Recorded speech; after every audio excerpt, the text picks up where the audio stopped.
Ace Combat has always been up at the top of the flight sim genre and has maintained some good presence on handhelds. While the Game Boy Advance title was very different and top-down, the X games on PSP and 3DS remake of Ace Combat 2 gave you that great feeling of having the full experience on the go. And with the Switch, things recently got a lot better. The newest numbered entry of the series has come to the hybrid console in what can only be described as an impressive and great port. Let's dive right in. Here is my review of Ace Combat 7 Skies Unknown Deluxe Edition for the Nintendo Switch.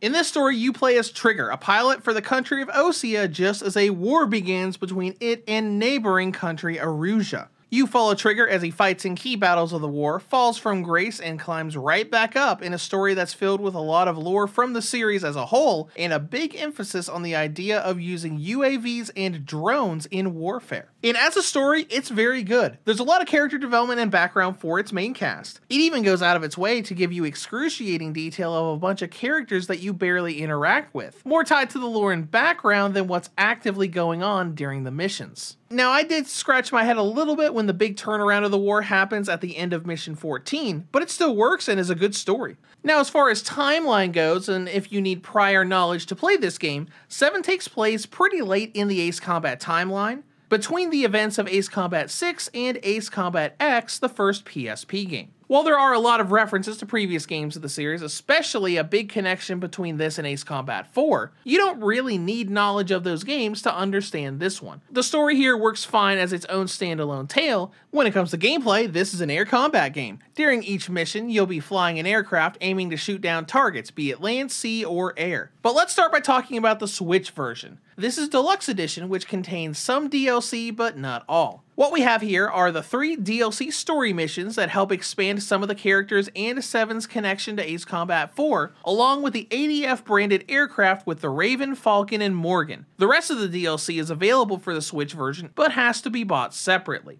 And if you were wondering if Switch had access to that Europe exclusive PS4 remaster of Ace Combat 5 that was bundled with pre-orders of 7 way back when, that doesn't seem to be here in any region. The Switch version also seems to be caught up on patches, as you have access to all 4 standard difficulties from the get-go, including the casual easy mode that was added after launch to help with players struggling with the game's difficulty. Otherwise, everything is feature for feature the same as other platforms. You have the campaign, multiplayer, and the like. Though, since Ace Combat 7 was never really given crossplay on any system, you can only do multiplayer matches with other Switch users. But let's get on to the actual game. Ace Combat 7 has a lengthy campaign with 20 missions you can go on, 23 if you count the DLC. Each mission is designed around different kinds of objectives, though veterans of the series will be familiar with a lot of the things this game does. Pretty much all the series staples are here, from low altitude stealth missions through canyons to the idea of fighting a huge fortress-style aircraft. And of course, no Ace Combat game is complete without the obligatory anxiety-inducing let's fly a fighter jet through an underground tunnel mission towards the game's end.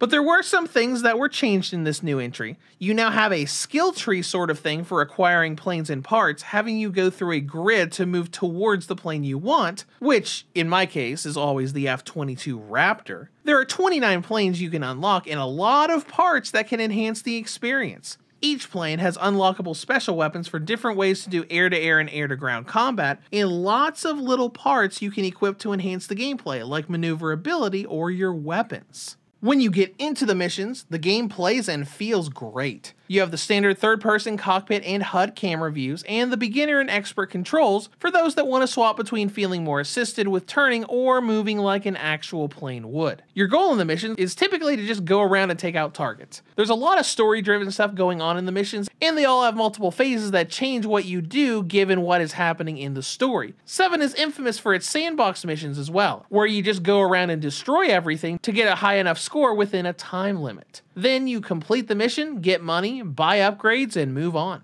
Actually, doing this feels great. The controls are responsive, and 7 brought back the high G turn feature from 6, letting you hold down ZR and ZL to do a quick turn and help you get better angles and shots lined up much faster while dogfighting. But one thing that's really new here are clouds and weather. This game went all out with having the environment affect your plane. Missiles lose lock-ons when you fly through clouds, but clouds can also ice up your plane. In some missions, you have to shoot down targets, but also contend with high wind throwing you off course, or thunderstorms and sandstorms that can knock out your systems. It can make it very difficult when you're right behind your target and suddenly lightning strikes your plane and you nosedive down towards the ground. And that brings up one big thing we want to talk about, which is difficulty. 7 starts off fairly easy and simple with its missions, but once you get around missions 6 and 7, the difficulty ramps up to a high and extreme degree. All of this starts with mission 6 and becoming skilled at taking out ground targets. And it just keeps ramping up in different ways from there. Mission 7 has thunderstorms that can knock out your plane's systems while you're trying to protect targets. Mission 8 has a sandstorm that gives you no radar lock unless you're close, and many of the later missions show friendlies and foes as the same targets until you're close enough to keep them in your sights and ID them. Things get real crazy real quick in this game. Now for veterans of the series, this can just be a challenging learning process, but for newcomers it can be very difficult until you can start getting better parts and becoming more competent at the game. Once you do start getting all of that, the difficulty does slowly go away, just turning into a matter of dodging missiles and not wasting too much ammo on bad angles. But despite what the online Ace Combat community will say, aka this is an easy game, it is admittedly pretty challenging to learn. After all, there's a reason they went back and added the casual easy difficulty to give players an easier than easy mode with less aggressive AI and infinite normal missiles. But I'm going to say it's absolutely worth it to push against that wall and get through the game, as it is a trip. I personally struggled a lot. I tested around with the easier difficulties and eventually was able to be fine on normal mode. And that journey felt great when I went from struggling in the F-16 to annihilating everything with the F-35 and F-22. Speaking of said trip, this will be a decently lengthy adventure. I struggled with missions 6 and 7 a lot early on and restarted the campaign a few times to test other difficulties, and it took me the better part of 20 hours before I was able to eventually get through the story mode. But if you just play through it once and know what you're doing, it shouldn't take you more than about 10 hours. Then you've got the multiplayer, the DLC missions, and replaying the story mode to unlock the Ace difficulty or unlock the post-game plane, the X-02 Wyvern. Now let's talk about presentation.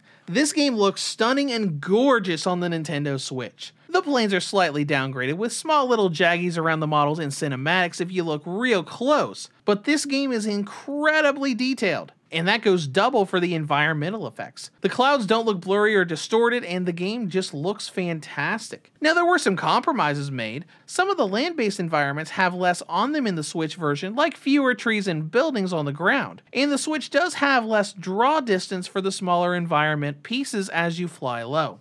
And before moving on to performance, this doesn't have anything to do with the Switch version, but this game has a superb soundtrack. It's a great game to play with headphones in, from the background music of the tutorial mission Charge Assault to the really big kicker from the song Daredevil in Mission 19. And then there's performance.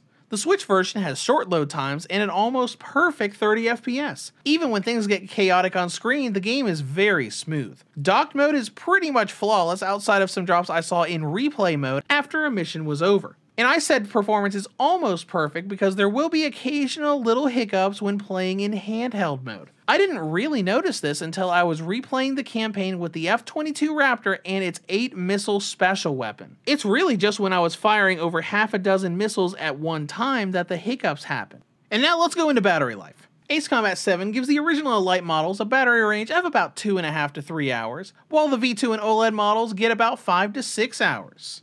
In conclusion, Ace Combat 7 soars onto the Switch in top form, offering the chaotic air combat the series is known for in a well-optimized package that looks and feels great on the TV and on the go. Now, the difficulty curve of this game might be a bit too steep for newcomers, but those that stick with it will find a fantastic air combat game. Reviews to Go rates Ace Combat 7 for the Nintendo Switch a 9.5 out of 10. If you have any comments or questions, feel free to leave them below. Thank you for watching, and have a great day.